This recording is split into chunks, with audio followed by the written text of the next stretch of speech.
आज हम projectile motion को डिटेल से एक्सप्लेन करेंगे। प्रीवियसली हमने प्रोजेक्टाइल मोशन को डिफ़ाइन किया था कि प्रोजेक्टाइल मोशन के अंदर जो प्रोजेक्टाइल होता है वो बेसिकली एक ऐसा ऑब्जेक्ट होता है जिसको आप एक इनिशियल वेलोसिटी प्रोवाइड करते हैं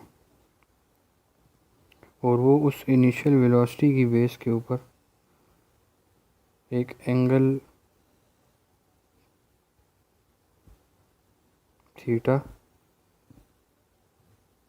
और उसकी बेस पे वो ऑब्जेक्ट जो है वो एक पैराबोलिक पाथ फॉलो करता है। ऐसे ऑब्जेक्ट को हम कहते हैं कि ये प्रोजेक्टाइल है। तो ये प्रोजेक्टाइल एक 2 डायमेंशनल मोशन को फॉलो करता है at a specific angle theta, और इस 2 डायमेंशनल मोशन को जिसके अंदर हमारे पास कांस्टेंट ग्रेविटेशनल एक्सीलरेशन होती है, इसको हम प्रोजेक्टाइल मोशन कहते हैं।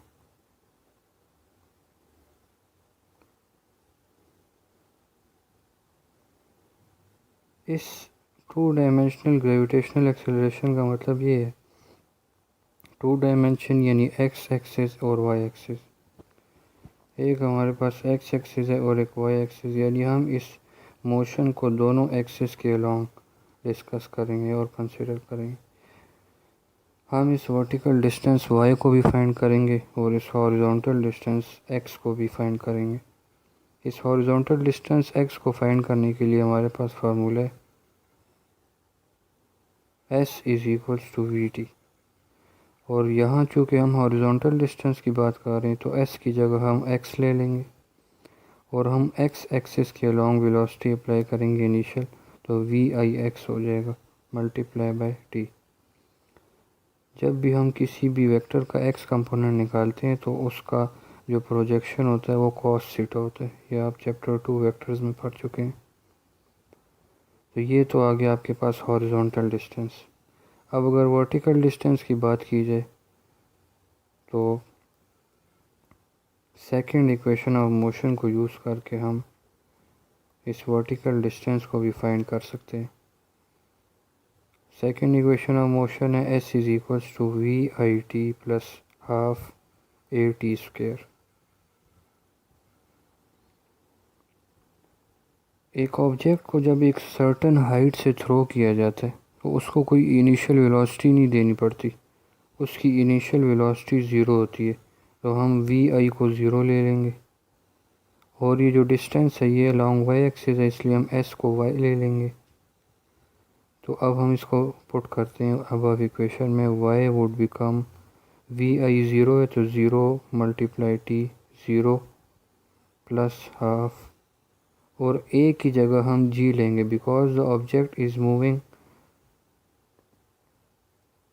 Towards earth under the action of gravity, तो इसलिए a की जगह g आ जाएगा। ये बन जाएगी value half G T square. Final equation vertical distance की आपके पास आ जाएगी हाफ जी टी स्क्वायर। तो इस तरह से हमने हॉरिजॉन्टल और वर्टिकल डिस्टेंस फाइंड कर लिया प्रोजेक्टाइल का। अब इसी तरह से हम वेलोसिटी ऑफ प्रोजेक्टाइल भी फाइंड कर सकते हैं। वेलोसिटी ऑफ प्रोजेक्टाइल फाइंड करने के लिए हम उसी डायग्राम की हेल्प लेंगे जो हमने प्रीवियसली बनाई थी, कि हम एक इनिशियल वेलोसिटी के साथ इसको जब लॉन्च करते हैं तो वेलोसिटी का एक y कंपोनेंट होगा और एक x कंपोनेंट होगा, V X and V Y. हर पॉइंट के ऊपर वेलोसिटी की एक डायरेक्शन होगी अलॉन्ग द टेंजेंट और उसका एक x और y कंपोनेंट होगा जो हमने फाइंड करना है।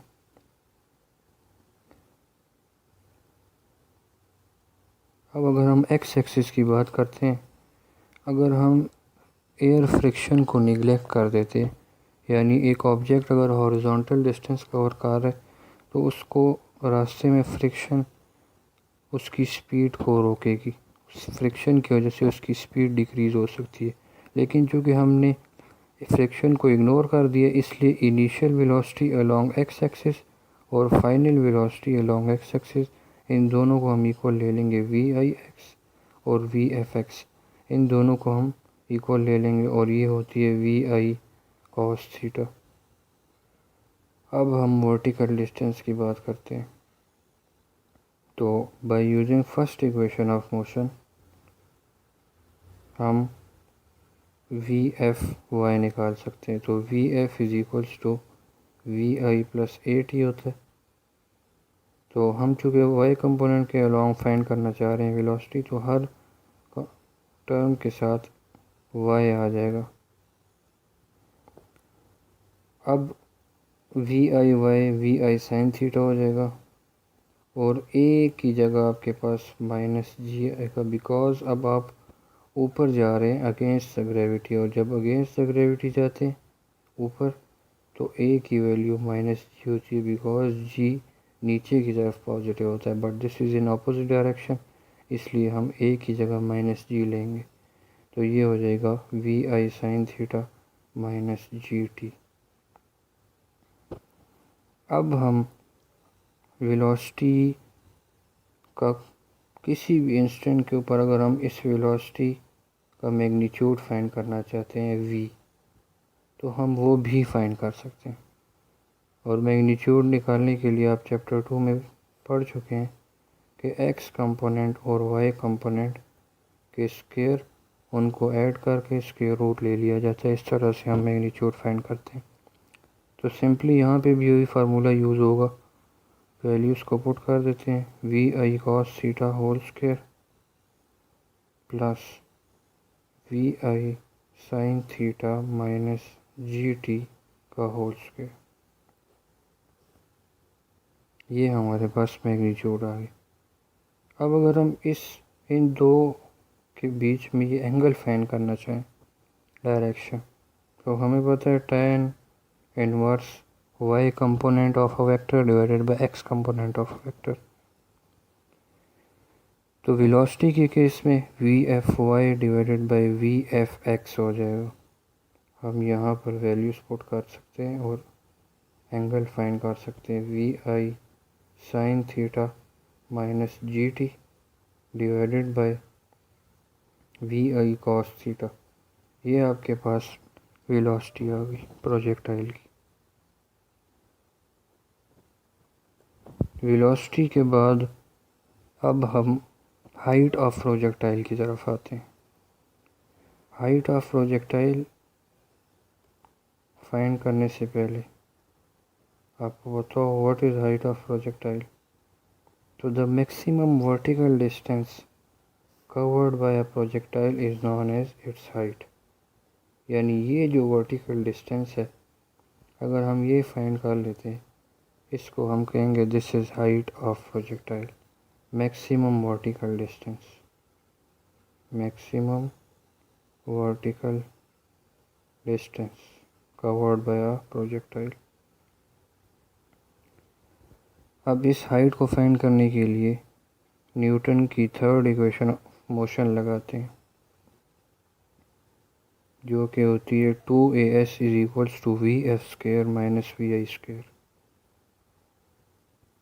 अब ऑब्जेक्ट जो है एक सर्टन हाइट अटेन करना चाहता है, यानी वो ऊपर की तरफ जाएगा, तो फिर अगेंस्ट द ग्रेविटी जा रहा है, इसलिए ए तो हो जाएगा माइनस जी।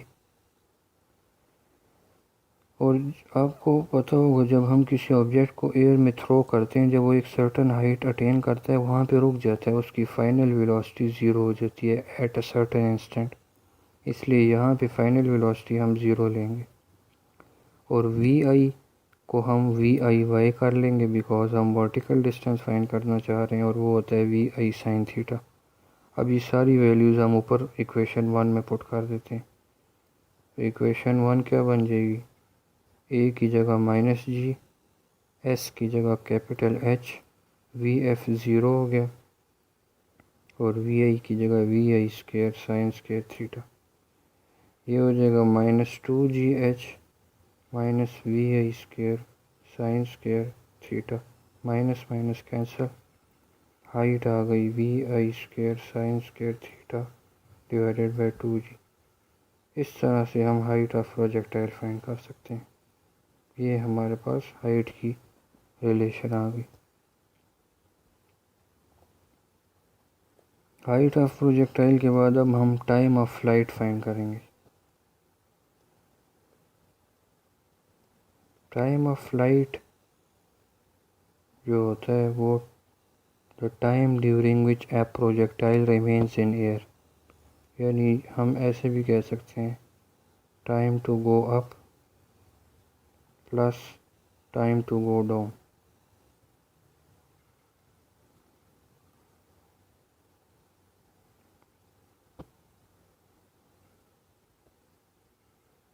तो using second equation of motion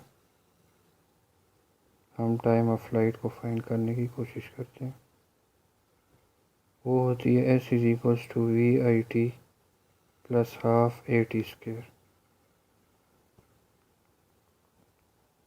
time of flight का मतलब ये है कि एक ऑब्जेक्ट स्टार्टिंग पॉइंट से शुरू हुआ और इस पॉइंट पे पहुंचा, यानी इसने कोई हाइट कवर नहीं की, ये हॉरिजॉन्टली एक अपनी सर्टन डेस्टिनेशन तक पहुंच रहा है, इसलिए यहाँ पे डिस्टेंस ज़ीरो हो जाएगा। It is not covering any vertical distance. इसके अलावा वी आई जो है टाइम ऑफ फ्लाइट, यानी बेशक हम एक हॉरिजॉन्टल डिस्टेंस फाइंड कवर कर रहे हैं, लेकिन उसने ऊपर तो उठना है, ऊपर जाने के लिए उसको अलॉन्ग वाई एक्सिस हम एक वेलोसिटी देंगे, इसलिए वी आई वाई हो जाएगा वी आई साइन थीटा, और स्मॉल टी की जगह हम कैपिटल टी ले लेंगे ताकि हम इसको टाइम ऑफ फ्लाइट से डिनोट करें। इस अबव इक्वेशन नंबर 2 में पुट कर देते हैं। Equation number 2 becomes S is equals to V I की जगह V I sine theta T. अच्छा, एक और बात, आप फिर ऊपर जा रहे हैं ना अगेंस्ट द ग्रेविटी, तो ए की जगह आप माइनस जी लेंगे यहाँ पे, तो +1/2 इस ए की जगह आ जाएगा माइनस जी, स्मॉल टी की जगह कैपिटल टी। ये वैल्यू अब माइनस है, ये लेफ़्ट साइड पे जाके प्लस हो जाएगी, तो ये बन जाएगा 1/2 G T square is equals to V I sine theta multiply T. ये एक टी इस एक टी से कैंसिल हो जाएगा, ये 2 उधर जाके मल्टीप्लाई हो जाएगा, ये बन जाएगा 2 vi साइन थीटा, और ये g डिवाइड हो जाएगा। ये आपके पास टाइम ऑफ फ्लाइट आ गया। लेकिन ये वो टाइम है जिसमें ये ऊपर भी जा रहा है और नीचे भी आ रहा है। अगर हम सिर्फ time to go up find करना चाहते हैं, जिसको हम टाइम ऑफ समिट भी कहते हैं, तो हम सिंपली इसको 2 से डिवाइड कर देंगे, बिकॉज ये और ये डिस्टेंस इक्वल है। तो हमने टोटल टाइम निकाला है, तो टोटल टाइम को अगर हम 2 से डिवाइड कर दें तो हमारे पास टाइम ऑफ समिट आ सकता है। तो 2 vi साइन थीटा ओवर जी को हम 2 से डिवाइड करेंगे, यानी 2, तो ये 2 कैंसिल हो जाएगा। टाइम ऑफ समिट आपके पास आ जाएगा 2 vi sine theta divided by G. ये फाइनल रिलेशन आपके पास, सॉरी 2 ख़त्म हो जाएगा, लेकिन असल रिलेशन आपके पास ये है टाइम ऑफ फ्लाइट की। ये आपके पास टाइम ऑफ समिट की इक्वेशन है। ये तो हो गया टाइम ऑफ फ्लाइट। अब हमारे पास रेंज ऑफ प्रोजेक्टाइल जो लास्ट टर्म रह गई है, अब हम उसको फाइंड करेंगे। What is range of projectile? The maximum horizontal distance covered by a projectile is known as its range, यानी हॉरिजॉन्टल डायरेक्शन के अंदर जो मैक्सिमम डिस्टेंस कवर होता है उसको हम रेंज कहते हैं उस प्रोजेक्टाइल की। तो हमें पता है कि s is equals to V T होता है। अब फिर हम x एक्सिस के अलॉन्ग जा रहे हैं, तो s की जगह हम x ले लेंगे और हम एक इनिशियल वेलोसिटी देंगे अलॉन्ग x एक्सिस, ये वी आई एक्स हो जाएगा। स्मॉल t की जगह हम कैपिटल T ले लेंगे, time of flight V I X हो जाएगा वी आई कॉस थीटा, और टाइम जो टाइम ऑफ फ्लाइट है उसका आपने भी रिलेशन डिराइव किया है थोड़ी देर पहले, वो था 2 vi sine theta by G. ये वी आई और वी आई जब मल्टीप्लाई होंगे ये वी आई स्क्वायर हो जाएगा और ये बन जाएगा 2 sin theta cos theta divided by G. एक ट्रिग्नोमेट्रिक टर्म होती है sin 2 theta is equals to 2 sin theta cos theta. तो ये ऊपर जो टर्म थी sin 2, ये 2 sin cos, इसकी जगह हमने sin 2 थीटा कैसे लिखा है, बिकॉज ये एक फार्मूला होता है। तो आप यहाँ पे रीज़न लिख देंगे कि इस वजह से ये स्टेप आया। तो ये आपके पास रेंज की रिलेशन आ गई।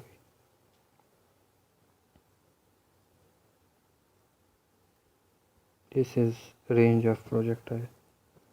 अब अगर आप मैक्सिमम रेंज भी फाइंड करना चाहते हैं, आपको ये क्वेश्चन अगर पूछा जाए कि how can you find the maximum range of a projectile, तो आप वो भी फाइंड कर सकते हैं। आपको पता है कि रेंज का फार्मूला है R is equals to V I square sine 2 theta by G. अब आपने कुछ इस तरह से करना है, थीटा की कोई ऐसी वैल्यू पुट करनी है जिस पे रेंज मैक्सिमम है। तो at theta is equals to 45 degree आप रेंज मैक्सिमम फाइंड कर सकते हैं। कैसे? साइन 2 इंटू 45, 45 इंटू 2 गिव्स 90, तो V I square sine 90 divided by G. और साइन 90 क्या होता है? 1 होता है। तो ये हो जाएगा V I square by G. ये मैक्सिमम रेंज की रिलेशन आ गई। तो ये हमारे पास प्रोजेक्टाइल मोशन और उससे रिलेटेड एसोसिएटेड जितनी भी टर्म्स थी हमने वो फाइंड कर ली।